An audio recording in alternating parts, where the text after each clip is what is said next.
حصول اولاد کے لیے قتل۔ سنبڑیال میں ایک حاملہ خاتون کو 2 خواتین نے مل کر قتل کیا، پھر اسے ایک ٹرنک میں ڈال کر گھر میں چھپا دیا۔ وجہ قتل کیا تھی؟ اس خاتون کے بچے کا حصول۔ ایک عمر رسیدہ خاتون کی بیٹی 13 سال سے بے اولاد تھی۔ اس کے شوہر اولادی کی خاطر شادی کرنا چاہتے تھے، چنانچہ اس لڑکی نے جھوٹ بول دیا کہ وہ امید سے ہے، لیکن ماں کو سچ بتا دیا۔ ماں بیٹی کا گھر بسانا چاہتی تھی، لہٰذا اس نے سوچا کہ محلے میں جو خاتون امید سے ہے اسے مار کر بچہ لے لیا جائے۔ اس مقصد کے لیے اس نے محلے میں موجود ایک ڈاکٹر کو 70,000 دیے۔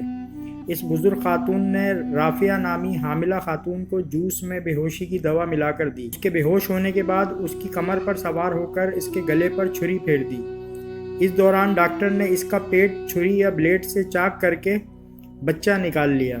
پھر دونوں نے مل کے رافعہ کو ٹرنک میں ڈالا۔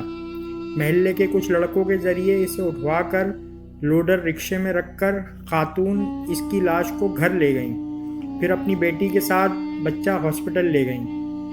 7 ماہ کا بچہ جانبر نہ ہو سکا۔ خاتون نے اس بچے کی لاش کو بیٹی کے سسرال کے سامنے کر کے بیٹی کو سچا ثابت کر دیا، لیکن چونکہ دونوں خواتین عادی مجرم نہیں تھیں اس لیے فوراً پکڑی گئیں۔ رافعہ کے شوہر کی FIR کے بعد پولیس نے CCTV کیمرہ سے رافعہ کے ڈاکٹر کے گھر جانے کا سراغ لگا لیا اور پھر اس کی گمشدگی کا معمہ حل ہو گیا۔ اس واقعے سے ہمیں بہت سے اسباق حاصل ہوتے ہیں۔ جب انسان اللہ کی رضا میں راضی نہیں ہوتا اور اس چیز کے حصول کے لیے ہر حربہ آزماتا ہے، ہر حد سے گزر جاتا ہے جو اللہ تعالیٰ نے اسے نہیں دی، تب بھی وہ اسے حاصل نہیں کر پاتا، لیکن گنہگار ضرور بن جاتا ہے۔ اولاد کو اسی لیے فتنہ کہا گیا ہے، کیونکہ انسان اولاد کی خاطر حرام کام بھی کر لیتا ہے۔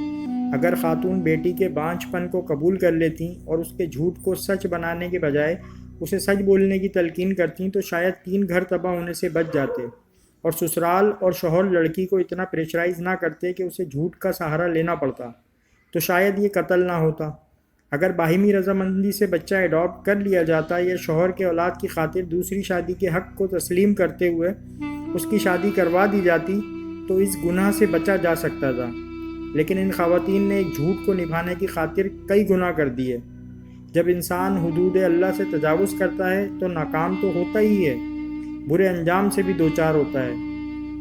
ایک روایت کے مطابق رسول اکرم صلی اللہ علیہ وآلہ وسلم کے پاس ایک آدمی آیا اور کہنے لگا کہ مجھے بہت سی برائیوں کی عادت ہے۔ آپ صلی اللہ علیہ وآلہ وسلم کے استفسار پر وہ کہنے لگا کہ میں جھوٹ بولتا ہوں، زنا کرتا ہوں، شراب پیتا ہوں اور نہ جانے اس طرح کی کن کن برائیوں میں مبتلا ہوں۔ تو اللہ کے رسول صلی اللہ علیہ وآلہ وسلم نے اسے جھوٹ کو چھوڑنے کی نصیحت کر کے رخصت کر دیا، اور اس طرح اسے جھوٹ کو چھوڑنے کے نتیجے میں اس کی ساری برائیاں ختم ہو گئیں، کیونکہ اگر اس سے پوچھا جاتا تو وہ سچ بولتا اور سچائی کی وجہ سے اس کا عیب سب پر ظاہر ہو جاتا، لہذا سچائی نے اس سے ساری برائیوں کو ختم کر دیا۔ ایک جھوٹ چھپانے کی خاطر انسان 100 جھوٹ بولتا ہے، اس لیے بہتر یہی ہے کہ ہر حال میں سچ بولا جائے۔ اگر آپ کو ہماری یہ سٹوری پسند آئی ہے تو پلیز چینل کو سبسکرائب کریں، لائک کریں، کمنٹ کریں۔